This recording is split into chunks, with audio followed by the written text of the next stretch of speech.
Hello, everyone. Welcome to the InnoPower Minority Business Conference Beyond 2020. It is my pleasure to participate this year, and I'll be discussing lessons to take home from Africa. I have two lessons. One is a concept minority communities can adopt and adapt for innovation. Two is a combination of tips on what to consider when investing in Africa, in particular Nigeria. So I'm discussing the key lesson minority communities can learn from Africa as regards entrepreneurship, skills acquisition, business incubation, and venture capital. This concept is an age-long practice called InnoPower, which in English simply means learning a trade or a business. It is basically a system of apprenticeship which extends to business incubation and has many benefits to the community and business groups. It fits the dream of an entrepreneur of business skills acquisition, mentoring, and coaching by business leaders. It's the dream of a startup of funding and business incubation. It's also the dream of a society of growing, a chain of community of businessmen and creating wealth and giving back to the society. The apprenticeship model, also known as IMWA here, is a communal concept. It's mainly practiced by the Igbo ethnic group in Nigeria and dates back 50 years in active implementation to the time after the Civil War in 1970. The Igbo ethnic group is one of the three major tribes in Nigeria that together account for about 70% of the over 250 ethnic groups in Nigeria. And the business incubation concept, according to research, was regarded as one of the factors that pulled a majority of Igbo families out of poverty after Nigeria's civil war between 1967 and 1970, after they were left impoverished and desolate. Just to explain it better, the Igbo ethnic group has a reputation in Nigeria today and probably Africa as smart, resilient, gritty businessmen who build thriving, independent, small to medium sized enterprises across the world. They are even touted to have the highest number of successful independent businessmen amongst other ethnic groups in Nigeria. Perhaps the uniqueness of the IMWA here is better explained by first juxtaposing it with other apprenticeship models. As we know, there are different types of apprenticeship models being implemented across the world. The concept behind most apprenticeship models is to connect skills acquisition schemes to fill capacity gaps in industry in conjunction with technical colleges and other professional institutions, and to build a pipeline of technically competent individuals. Most apprenticeship models are therefore based on the issuance of certificates to graduating apprentices as proof of their competence levels across certain industry standards. Usually, after a period of between 2 to 7 years. In fact, other local apprenticeships in Nigeria even make the apprentice undertake a graduation party as part of the process of being finally certified. There's usually no personal relationships involved, and the relationship terminates at the end of the apprenticeship.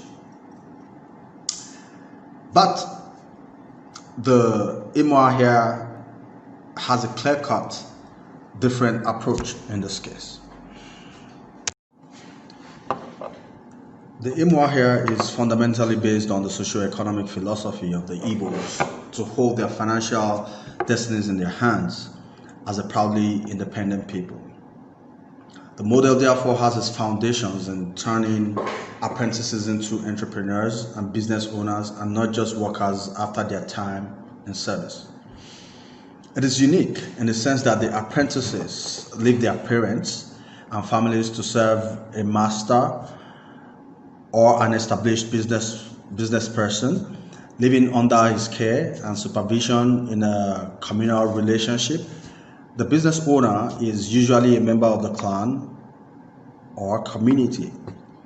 So the apprenticeship is regarded as a business school for the aspiring entrepreneurs who most times drop out of formal education immediately after secondary or high school to learn trade or business, as the model is called.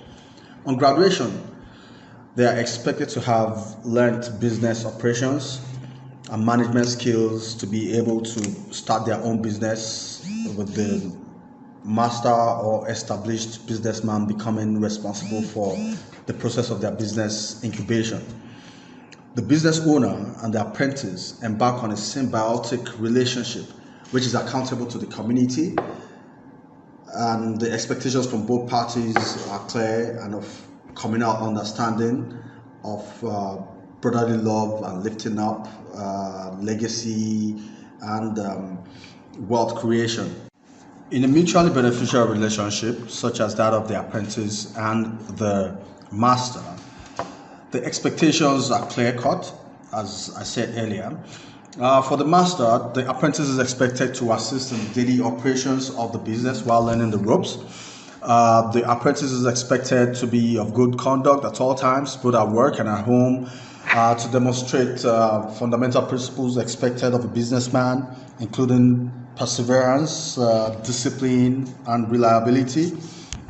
The apprentice will assist with business management, conducting, albeit most times informally, market analysis, consumer surveys, and provide feedback on various business issues. The apprentice is expected to work for the expansion of the business of the master at all times. This is very important because the expansion of the business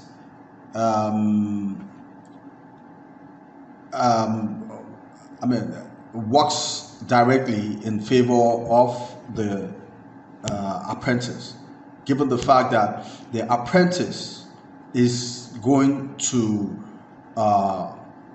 gain some form of equity in the business, and so because of that, he's going to be compensated from the expansion in the business for him to start his own business. And this forms a critical part of the apprentice's gains in the whole, the gain and the fundamental difference or the uniqueness of the model.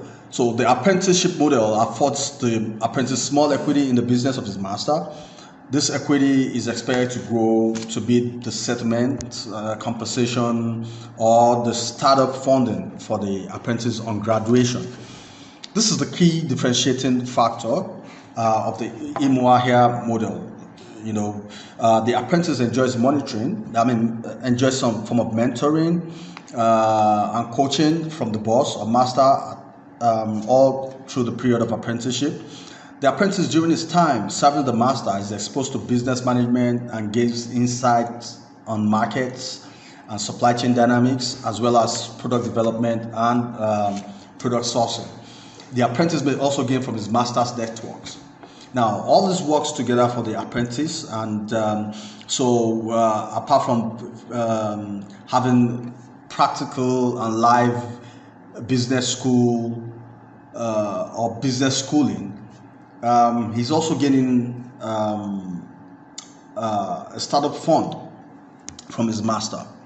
So, in conclusion, I will say, in the words of late Charles Bruce Chukwuma, aka Charles V, a Nigerian broadcaster, if each one could reach one, then each one would teach one. What a much more beautiful nation Nigeria will be. Whether you like it or not, whether you know it or not, you are your sister and your brother's keeper. Then I'll say, if each community can put in place a system that makes learning a business or a trade and a system of business incubation for aspiring entrepreneurs, then wealth can be created for the community and its people. And then we can have have a community just like that of the Igbos, where we have businessmen, we have a chain or a group of businessmen, or fledgling businessmen, and this will pass on to generations and generations, and then we have a better society. I think this is a great lesson that the minority business group can learn from Africa, especially the Igbo ethnic group. Thank you.